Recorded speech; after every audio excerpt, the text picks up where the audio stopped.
Hey guys, I've used a lot of different types of utility knives. This one here is by far my favorite. It's from Husky. It's got a nice grip on it here.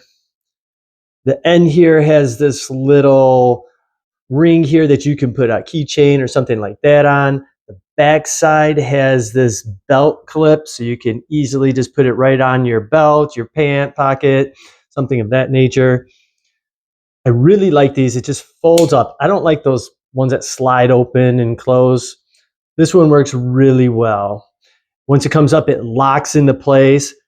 This is what unlocks it. You just press that in and then you can fold it shut.